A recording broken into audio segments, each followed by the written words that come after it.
నిర్గమకాండము 23వ అధ్యాయము. లేని వార్తను పుట్టింపకూడదు. అన్యాయపు సాక్ష్యమును పలుకుటకై దుష్టునితో నీవు కలియకూడదు. దుష్కార్యము జరిగించుటకై సమూహమును వెంబడించవద్దు.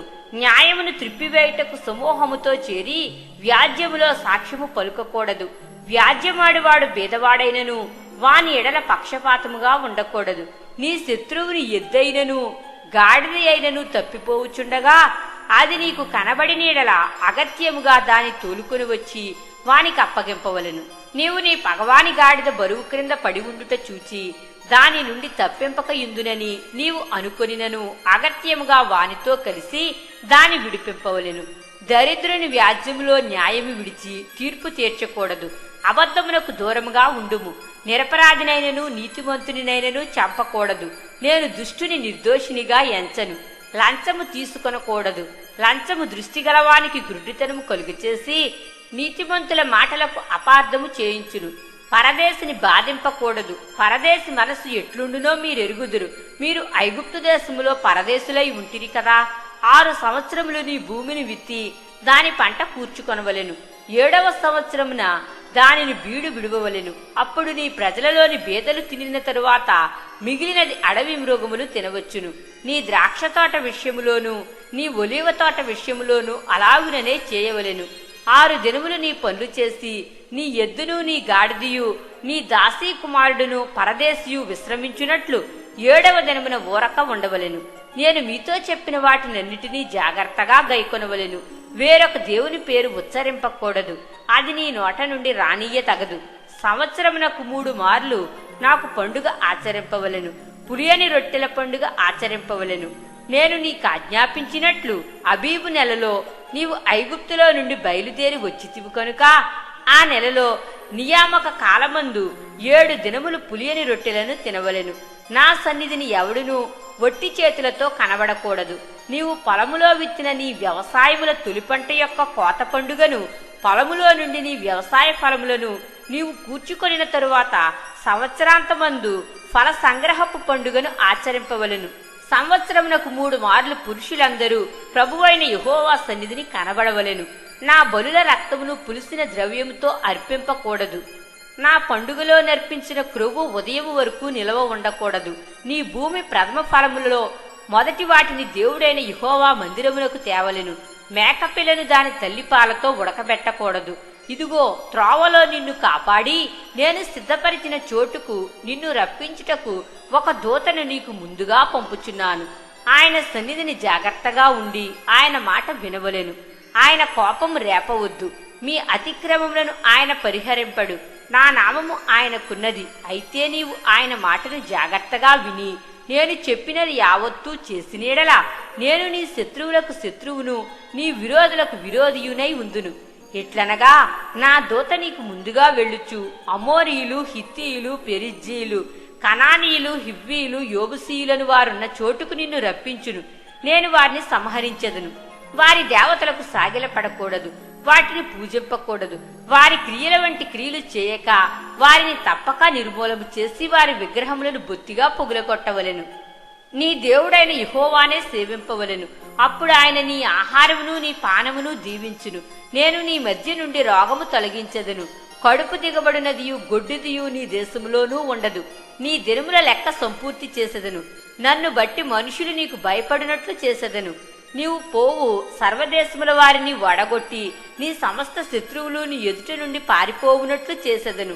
మరియు పెద్ద కందిరీగలను నీకు ముందుగా పంపించెదను.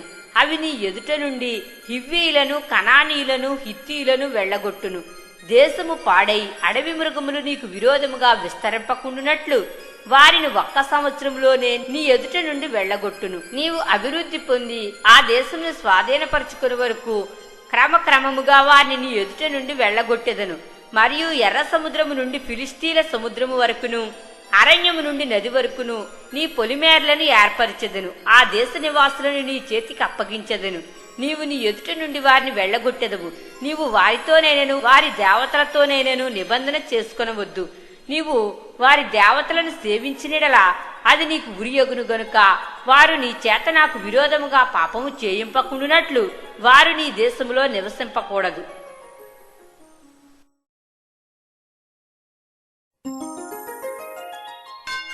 నిర్గమకాండము 24వ అధ్యాయము. మరియు ఆయన మోషేతో ఇట్లనెను, నీవును అహరోనును నాదాబును అబీహును ఇశ్రాయేలీల పెద్దలలో 70 మందియు యెహోవా యొద్దకు ఎక్కి వచ్చి దూరమున సాగిలపడుడి. మోషే మాత్రము యెహోవాను సమీపింపవలెను, వారు సమీపింపకూడదు. ప్రజలు అతనితో ఎక్కి రాకూడదు. మోషే వచ్చి యెహోవా మాటలనన్నిటినీ విధులనన్నిటినీ ప్రజలతో వివరించి చెప్పెను. ప్రజలందరూ యెహోవా చెప్పిన మాటలన్నిటి ప్రకారము చేసెదమని ఏక శబ్దముతో ఉత్తరమిచ్చిరి. మరియు మోషే యెహోవా మాటలన్నిటినీ వ్రాసి ఉదయమందు లేచి ఆ కొండ దిగువను బలిపీఠంను ఇశ్రాయేలు 12 గోత్రములు చొప్పున 12 స్తంభములను కట్టి ఇశ్రాయేలీయులలో యవనస్తులను పంపగా వారు దహన బలులను అర్పించి యెహోవాకు సమాధాన బలులుగా కోడెలను వధించిరి. అప్పుడు మోషే వాటి రక్తములో సగము తీసుకొని పళ్ళెములలో పోసి ఆ రక్తములో సగము బలిపీఠము మీద ప్రోక్షించెను. అతడు నిబంధన గ్రంథమును తీసుకొని ప్రజలకు వినిపింపగా వారు యెహోవా చెప్పినవన్నీ చేయుచు విధేయులమై ఉందుమనిరి. అప్పుడు మోషే రక్తమును తీసుకుని ప్రజల మీద ప్రోక్షించి, ఇదిగో ఈ సంగతులనన్నిటి విషయమై యెహోవా మీతో చేసిన నిబంధన రక్తము ఇదే అని చెప్పెను. తరువాత మోషే అహరోను నాదాబు అబీహు ఇశ్రాయేలీల పెద్దలలో 70 మందియు ఎక్కిపోయి ఇశ్రాయేలీల దేవుని చూచిరి. ఆయన పాదముల క్రింద నిగనిగలాడు నీలమయమైన వస్తువు వంటిదియు ఆకాశమండలపు తేజము వంటిదియు ఉండెను. ఆయన ఇశ్రాయేలీలలోని ప్రధానులకు ఏ హానియూ చేయలేదు. వారు దేవుని చూచి అన్నపానములు పుచ్చుకొనిరి. అప్పుడు యెహోవా మోషేతో ఇట్లనెను, నీవు కొండ ఎక్కి నా యొద్దకు వచ్చి అచ్చట ఉండుము. నీవు వారికి బోధించినట్లు నేను వ్రాసిన ఆజ్ఞలను ధర్మశాస్త్రమును రాతి పలకలను నీకిచ్చదననగా మోషేయు అతని పరిచారకుడైన యెహోషువయు లేచిరి. మోషే దేవుని కొండ మీదికి ఎక్కెను. అతడు పెద్దలను చూచి, మేము మీ యొద్దకు వచ్చి వరకు ఇక్కడనే ఉండుడి. ఇదిగో అహరోనును హూరును మీతో ఉన్నారు. ఎవరికైనాను వ్యాజ్యం ఉన్న ఎడల వారి యొద్దకు వెళ్ళవచ్చునని వారితో చెప్పెను. మోషే కొండ మీదికి ఎక్కినప్పుడు ఆ మేఘము కొండను కమ్మెను. యెహోవా మహిమ సీనాయి కొండ మీద నిలిచెను. మేఘము 6 దినములు దాని కమ్ముకొనేను.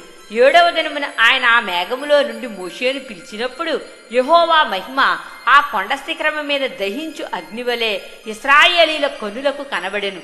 అప్పుడు మోషే ఆ మేఘములో ప్రవేశించి కొండ మీదికి ఎక్కెను. మోషే ఆ కొండ మీద రేయింబవళ్ళు 40 దినములు ఉండెను.